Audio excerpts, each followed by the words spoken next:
Boa noite, irmãos. Que a graça e a paz do nosso Deus, amém?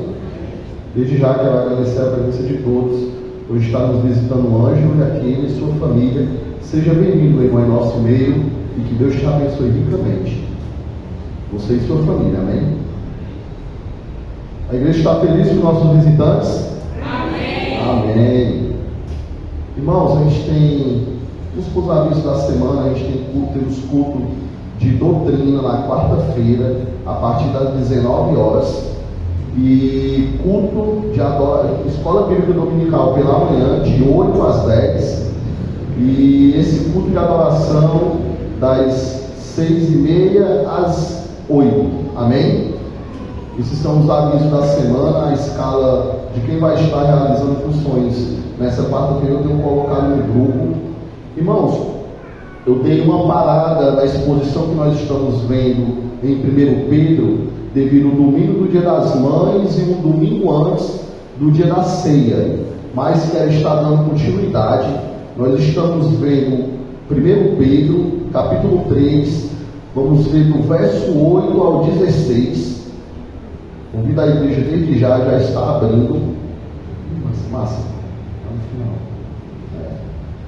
Do verso 8 ao 16 de 1 Pedro, capítulo 3. Estamos fazendo essa exposição no livro de Pedro. Dei uma parada nesses domingos, onde a gente vimos, no começo desse capítulo, nós vimos os deveres dos maridos, dos cônjuges com a esposa, e também a autoridade, a submissão que temos que aprender em Cristo Jesus para poder desenvolver em nosso lar.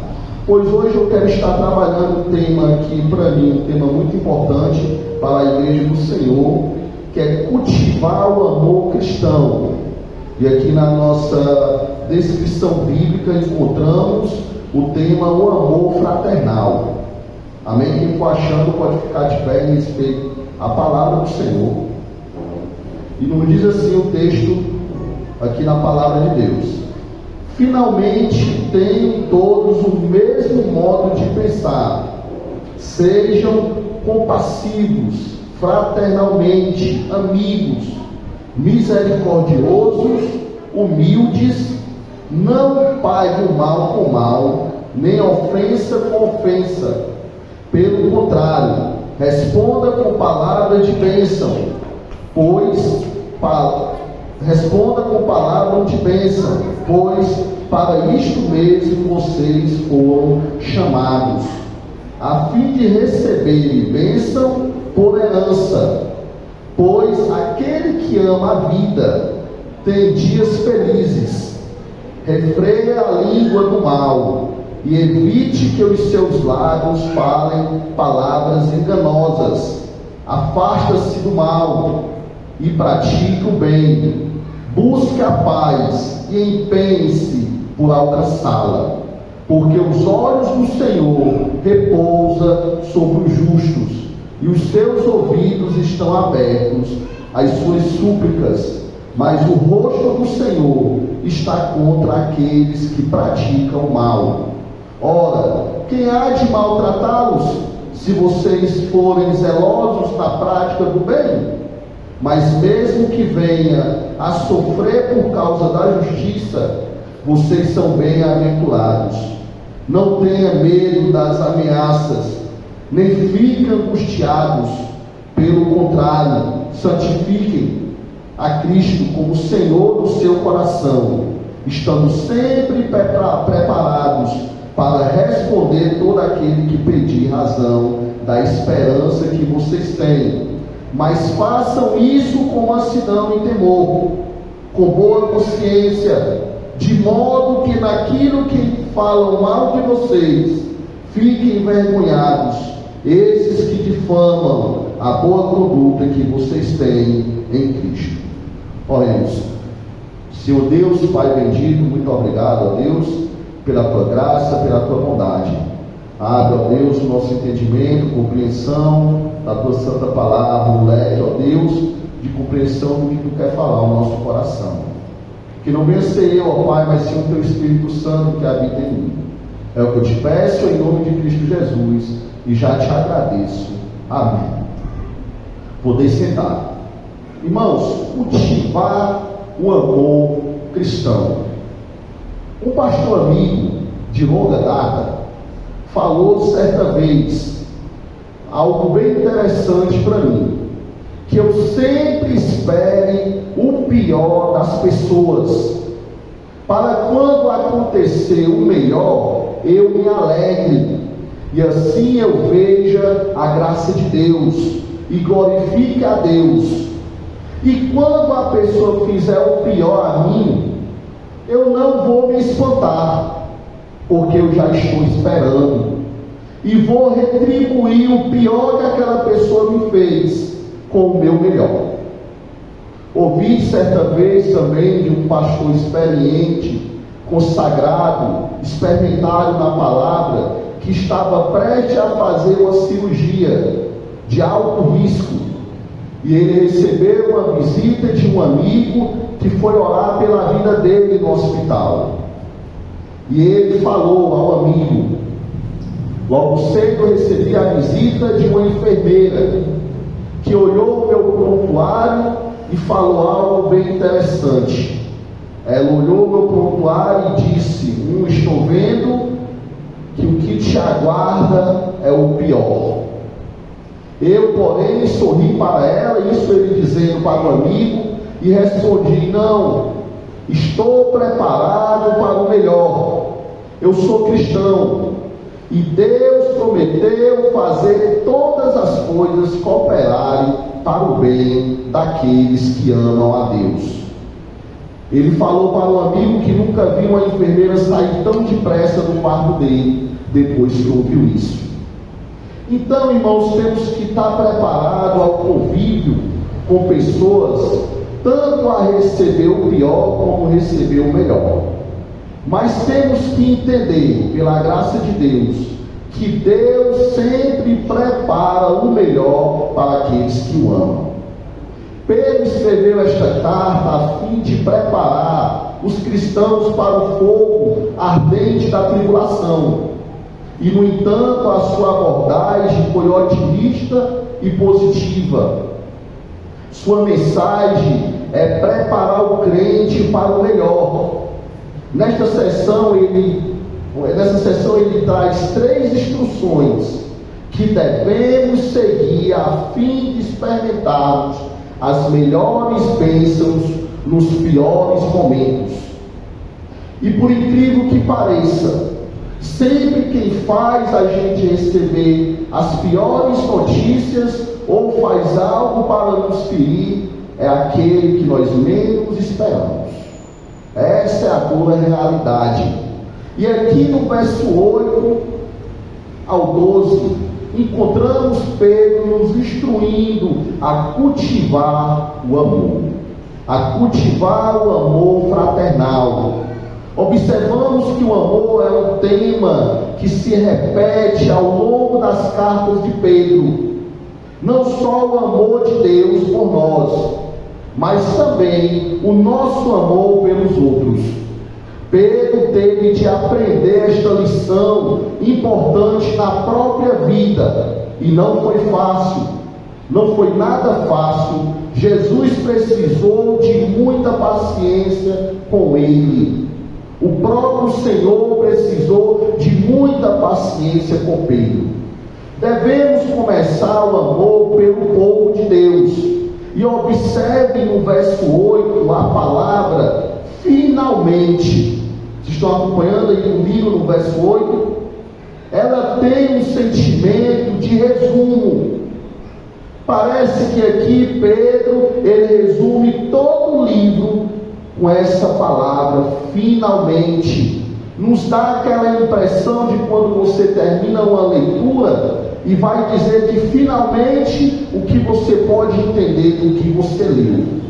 Lembre-se que Pedro falou de uma viva esperança. Nós vimos isso nos capítulos anteriores dessa carta, que Pedro falou de uma viva esperança de vivermos em santidade.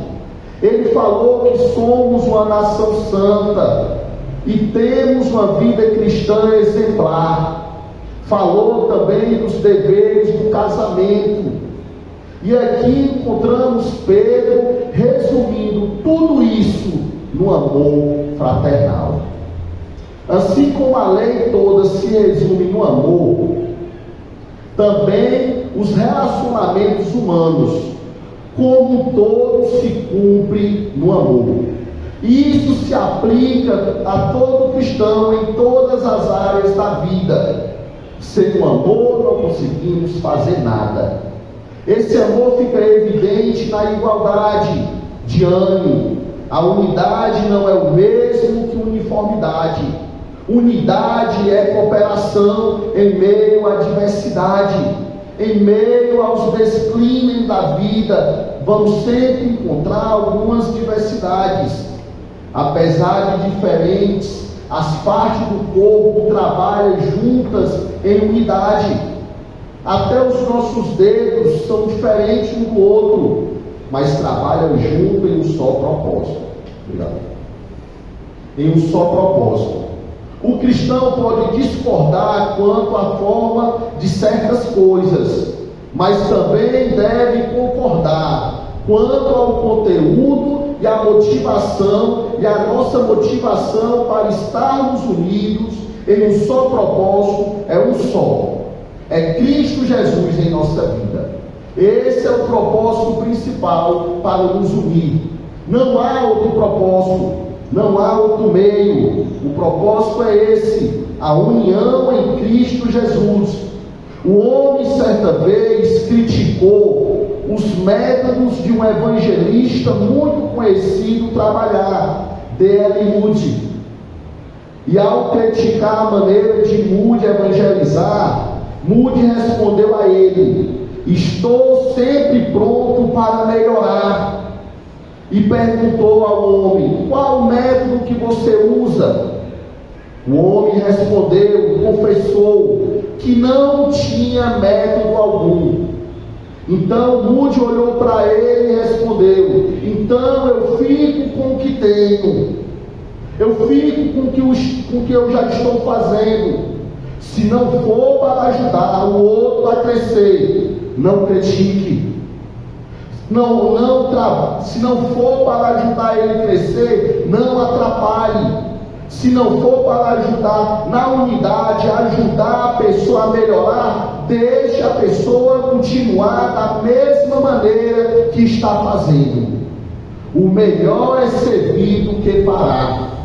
O melhor é continuar fazendo do que parar. E nós, como seres humanos, fazemos diferente. Criticamos desmotivando a pessoa a continuar a trabalhar. Criticamos em vez de ter uma solução, em vez de melhorar.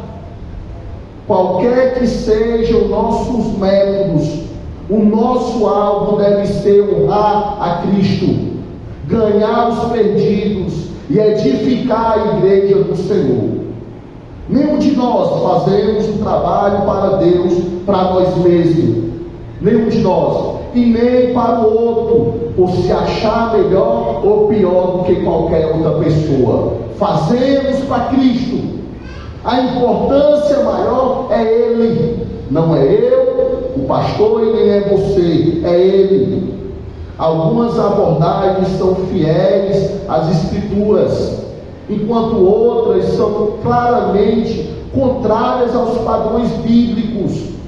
O nosso objetivo é entender que devemos sempre fazer de acordo com a palavra de Deus e não com a nossa. É ela que tem que prevalecer em nossa vida. Mas há espaço de sobra em meio a tudo isso para as variedades dentro da igreja. Mas que todos em um só propósito entendam que não é a nossa vontade que tem que prevalecer, mas sim a vontade de Cristo Jesus em nossa vida. Então aqui eu quero estar fazendo algumas observações, depois vou fazer algumas aplicações. A primeira observação que eu vejo essa noite para trabalhar junto com a igreja, é que um dos sinais de que há amor na unidade é a compaixão. Esse é o primeiro ponto que devemos desenvolver em nossa vida para com o próximo, para poder ver o amor, é a compaixão. É o maior exemplo de compaixão visto, é o de Cristo Jesus por nós. Ele teve compaixão por nossa vida. Não éramos nada, éramos pecadores, trapo de imundícia, e o Senhor olhou para nós com seu olhar de misericórdia e compaixão, e teve empatia comigo e com você. Uma empatia sincera em relação aos outros é a sua necessidade de receber e ver o quanto aquela pessoa se torna valorosa quando você tem um coração voltado para fazer o bem. O que significa empatia? É alguém que tem a capacidade de se identificar com outra pessoa, de sentir o que ela sente, de querer ajudar, de aprender tudo para ensinar outra pessoa a desenvolver e a crescer. Eu sei que isso não é fácil. O termo empatia se resume em simpatia. O que significa empatia, simpatia? Uma impressão agradável, disposição favorável, que se experimenta em relação a alguém que pouco se conhece. Então aqui nós observamos a dificuldade e a limitação que é colocada em nosso meio para trabalhar uma compaixão sincera, um amor sincero. Mas entenda, se o maior exemplo de compaixão foi o de Cristo, ele não tinha nenhum relacionamento com amigo, nem com você, nem nós com ele. Mas ele desenvolveu esse sentimento de querer abrir um leque de reconhecer, um leque de conhecimento, para que eu e você conhecesse ele como Deus, como uma figura que possamos olhar e depositar a nossa confiança, o nosso amor. Essa palavra tem origem grega, que resumindo ela significa que não se pode endurecer o coração para o semelhante. Essa é a dura realidade. E será que nós temos trabalhado isso em nossa vida? Muitas vezes endurecemos o coração para aquele que devemos desenvolver uma compaixão e o amor, afinidade de sentimentos com outra pessoa, qualidade de quem quer agradar. Originalmente, isso se resume em compaixão.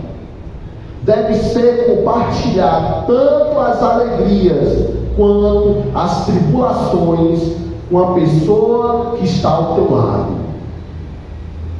Meus irmãos, quando eu falo com alguém que está ao teu lado, não estou me referindo ao marido, à esposa, aos filhos. É verdadeiramente o chorar com aqueles que choram e se alegrar com aqueles que se alegram. É verdadeiramente tu desenvolver uma empatia com quem tu nem conhece. Esse é demonstrar compaixão. Lá em Romanos capítulo 12, abra sua Bíblia para acompanhar comigo. Em Romanos capítulo 12, do verso 14 ao 16, Paulo nos aborda com essa colocação.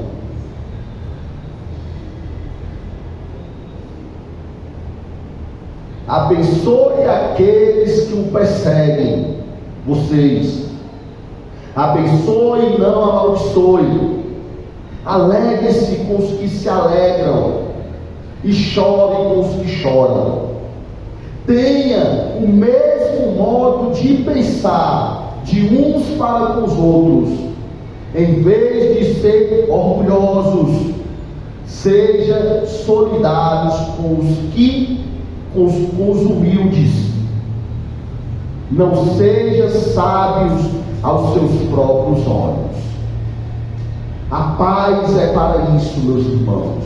O fato de sermos irmãos e irmãs dentro da mesma família, somos por Deus instruídos que devemos amar uns aos outros, ter compaixão um dos outros.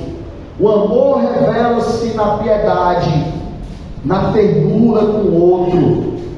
No Império Romano, tal qualidade não era considerada admirável, mas a mensagem do Evangelho mudou esse paradigma, quebrou esse pensamento. Hoje somos tão bombardeados por notícias ruins que é fácil criar uma coraça e ficar insensíveis com os outros. Essa é a dura realidade. É por isso que muitas vezes nós nos afastamos das pessoas, achamos estranho quando alguém chega e demonstra empatia. Não conseguimos confiar nas pessoas. Achamos estranho quando alguém chega e dá um abraço. Já ficamos com o pé atrás, se perguntando o que é que essa pessoa quer. É tipo aquela ideia de quando o filho do nada chega e pai, te abraça, né? Você pergunta logo o que é que tu quer, diz logo o que é que tu quer. Tu quer quanto? Não é assim? O que é que esse menino está querendo? Ou quando você chega em casa, a mulher tem feito, não é teu dia, não é aniversário teu, não é nenhuma data comemorativa, aí tu chega, a mulher tem preparado o café da manhã. Tu já entra estranho. Eu fico logo cabreiro, né? Já entra assim, será que eu esqueci de alguma data? Rapaz, aí eu vou logo olhar no calendário aqui. O Google não me lembrou de nada, o Facebook não me lembrou de nada. Aí eu olho para ela, o que é que tu está querendo dizer? Digo, ó, foi que tu aprontou, tu quebrou o que? Aí eu vou olhar a televisão, vou olhar meu celular, vou olhar meu computador, vou olhar alguma coisa. O que é que tu está querendo? Mas não é assim. Essa coraça é natural do ser humano. Nós somos tão desconfiados que criamos essa coraça. Fechamos o nosso coração para entender que aquela pessoa só está demonstrando compaixão e amor. É aquela ideia, hoje o mundo está tão fechado para isso. Se você for entrando em um local, alguém abrir a porta, tu passa logo a mão na carteira. Vocês estão aqui. Não é assim? É a dura realidade. É preciso cultivar a compaixão e mostrar ativamente aos outros que nós nos preocupamos com eles.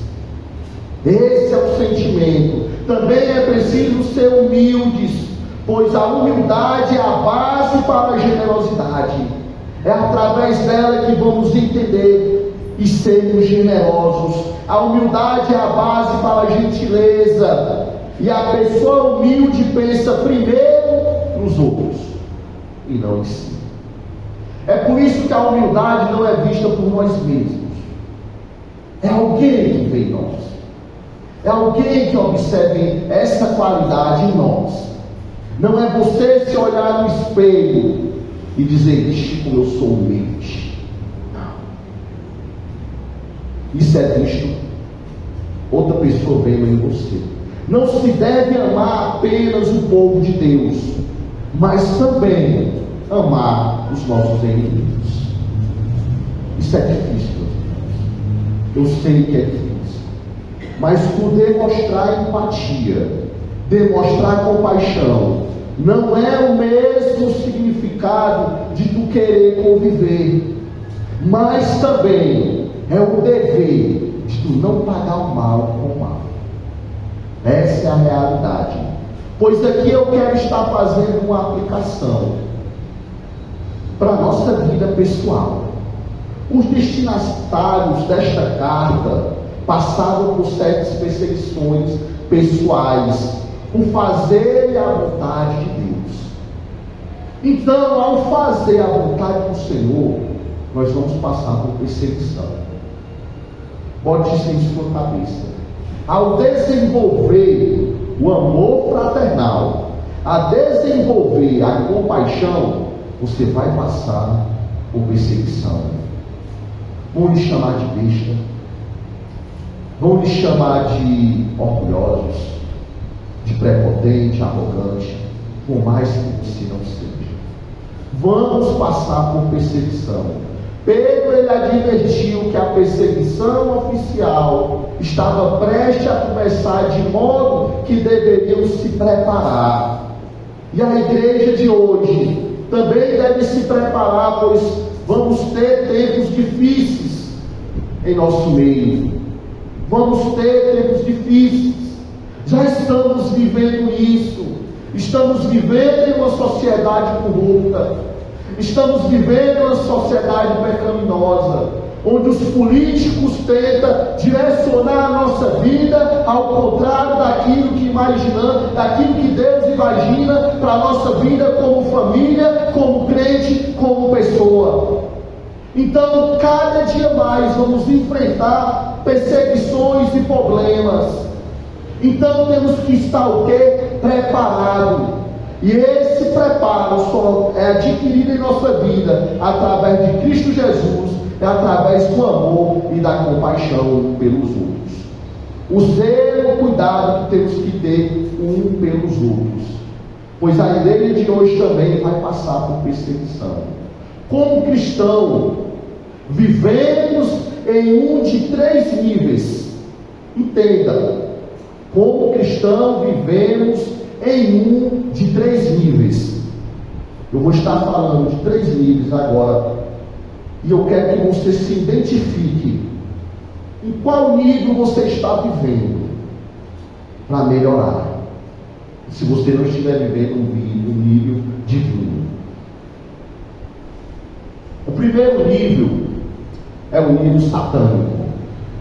É aquele que retribuímos o bem com o mal.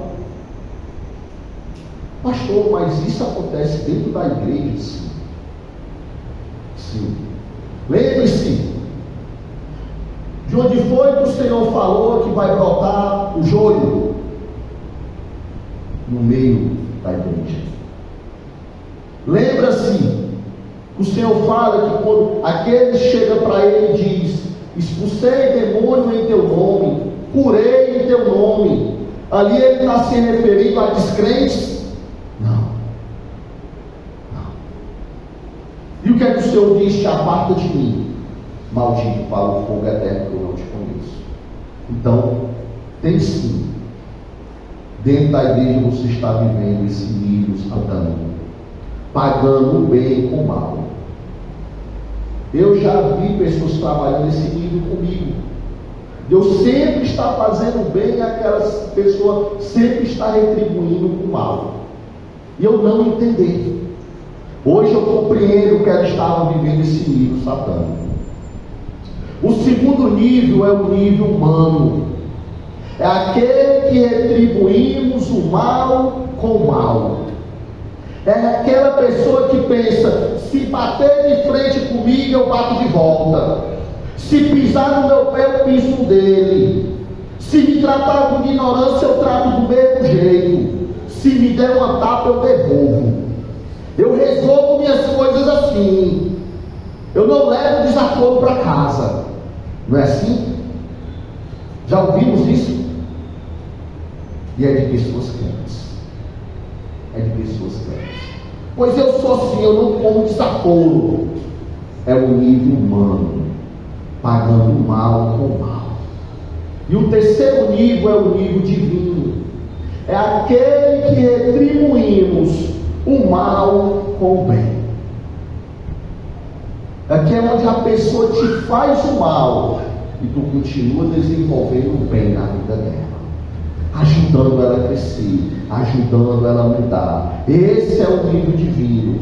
Nós, como crentes, devemos ter esse terceiro nível, o nível divino. Jesus é o exemplo perfeito desta última abordagem, deste último nível.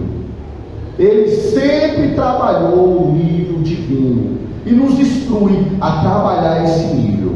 Como filhos amorosos de Deus, a nossa filosofia não deve ser olho por olho, dente por dente, o fundamento da justiça, não. Devemos atuar com base na misericórdia, pois é assim que Deus nos trata. Nós não merecíamos nada do Senhor, mas Ele, por amor, entregou a vida do seu único Filho por nós. Nós não merecíamos, éramos pecadores, pois Ele, com a sua rica misericórdia, nos amou primeiro. A palavra do Senhor deixa bem claro que o nosso Deus, Ele nos amou primeiro. É bem provável que essa admoestação tivesse um significado profundo para Pedro, pois em certa ocasião ele tentou lutar contra os inimigos de Jesus com uma espada e assim cortou a orelha do soldado. Lembra disso? Então ele trabalhou isso em sua vida. Paulo, antes de se converter, quando ainda era rabino, usou de todos os meios possíveis para se opor à igreja, mas quando se tornou crente, quando se tornou cristão, nunca usou armas humanas para lutar nas batalhas de Deus. Quando Pedro e os outros apóstolos foram perseguidos, confiaram na oração e no poder de Deus, e não na própria sabedoria ou força. Então não imagine que aquela pessoa que te feriu, aquela pessoa que te magoou, aquela pessoa que te maltratou, aquela pessoa que te ofendeu ou levantou mentiras, calúnias contra ti, que ela vá ficar impune, que ela não vai. O nosso Deus já deixou isso bem claro, que a Ele pertence a vingança e não a nós. A nossa parte é demonstrar compaixão e amor. Essa é a realidade. E finalmente, o que nós concluímos disso tudo é que precisamos ser lembrados com frequência do nosso chamado como cristão, pois isso nos ajuda a amar os inimigos e lhes fazer o bem quando somos maltratados. Essa é a realidade. E muitas vezes esquecemos que somos crentes. Só lembramos na hora de vir para a igreja. Quando estamos no trânsito, quando estamos em casa, quando estamos no trabalho, esquecemos que somos crentes. Lembre-se, que eu acho que muitos já ouviram isso. Um menino certa vez procurou o pastor e disse: pastor, o meu pai pode morar aqui na igreja? Aí o menino, o pastor olhou para ele e disse: mas por quê? Porque aqui na igreja, pastor, ele é tão bom, que na igreja ele me abraça, ele me beija, ele abraça minha mãe, ele beija minha mãe. E em casa, pastor, quando ele chega em casa, ele baixa a minha mãe, ele maltrata a gente, ele empurra os meus irmãos. Lembre-se, o olhar do Senhor está em todo canto. Lembra do que o salmista disse para o Senhor: se subo mais alto, lá tu estás. Se desço o mais profundo abismo, lá tu estás também. Somos chamados para receber bênção por herança. As perseguições que sofremos na terra hoje enriquece a nossa herança bendita de glória que vamos desfrutar no dia do céu. Entenda isso. Aqui Pedro fala que somos chamados a receber uma herança, mas ao tratarmos os inimigos com amor e misericórdia, também herdamos uma bênção hoje. Ao compartilhar uma bênção com eles, somos também abençoados. Não é qualquer pessoa que vai derramar essa bênção em nossa vida, é Cristo Jesus. É Ele, e tudo pertence a Ele.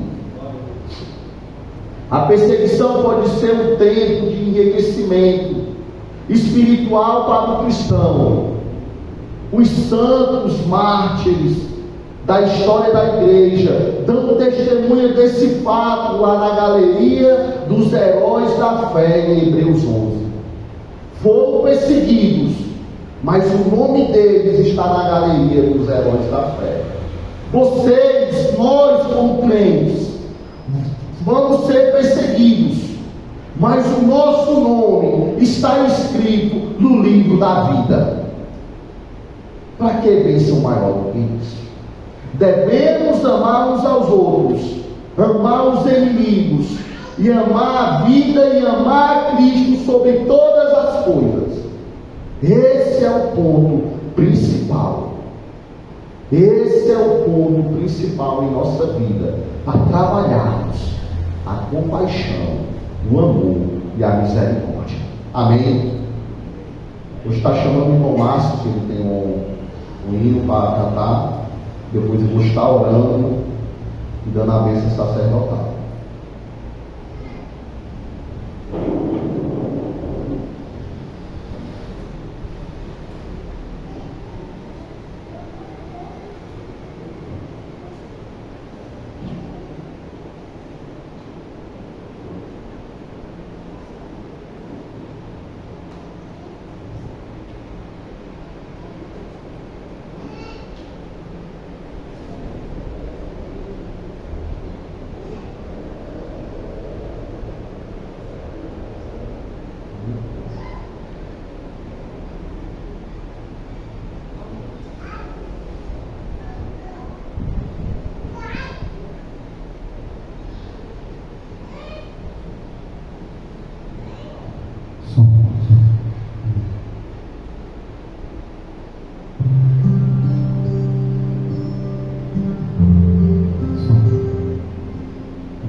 Esse algo eu conhecesse, era preciso preciso andar junto com Ele, e necessário pensar os seus pensamentos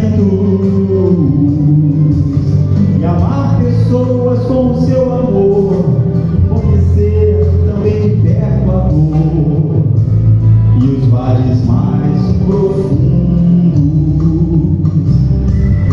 provar aos poucos uma solidão e o desamparo desse mundo, e aprendendo assim a depender a cada dia mais de suas mãos. Quando Ele me chamou, não fez promessas humanamente convincentes, nada que me enchesse os olhos, apenas disse que me faria um pescador, mas pescador de peixes eu sou. E na verdade há muitos outros como eu, nós pescamos coisas distintas. E mesmo que você não siga, sua vida algo vai buscar. Quem sabe um dia desses você vai sentir também. Quem sabe um dia desses você vai pensar também. Quem sabe um dia desses você vai ouvir a mesma voz. Quem sabe um dia o fará mudar de atitude, vida e rumo e de propósito. Quem sabe um dia desses você vai sentir também. Quem sabe um dia desses você vai pensar também.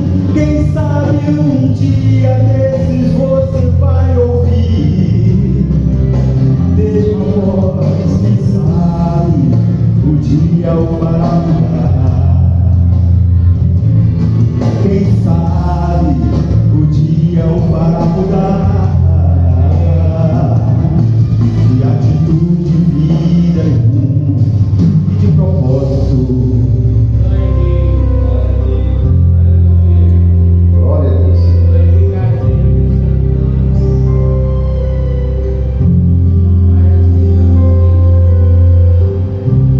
Quando o Senhor Jesus chamou meu coração. Obrigado. Amém, Senhor. Amém. Glória a Deus. Muito obrigado, meu irmão. Vamos ficar de pé, vamos orar ao Senhor. Mais uma vez agradeço a presença de cada um aqui. Agradeço a direção do grupo dos meninos do louvor. Vamos orar ao nosso Deus. Senhor Deus, Pai amado, Deus de graça, graças te damos, ó Deus, Deus meu e nem meu. Muito obrigado, ó Deus, pelo culto em si, pela aplicação da tua santa palavra em nossa vida. Nos ensina, ó Deus, a trabalhar, ó Pai, a tua rica misericórdia, o teu amor e a tua compaixão. Nos ensina, ó Deus, a quebrar barreiras, a enfrentar, ó Deus, as nossas dificuldades, olhando para Ti, ó Deus, e entendemos que devemos amar uns aos outros e amar os nossos inimigos, ó Deus, e desenvolver um relacionamento, ó Pai, com cada um. Nos ensina, ó Pai, a chorar com os que choram, a se alegrar com os que se alegram, e nos ensina, ó Deus, a conviver em amor dentro da tua igreja e na nossa vida secular. Te peço, ó Deus, a tua rica misericórdia sobre a vida de cada um. Derrama a tua graça e a tua bondade, e o amor de Deus o Pai e a comunhão do Espírito Santo esteja com cada um de vocês, hoje e eternamente. E a igreja do Senhor diz: Amém. Boa noite a todos e até quarta-feira. Amém.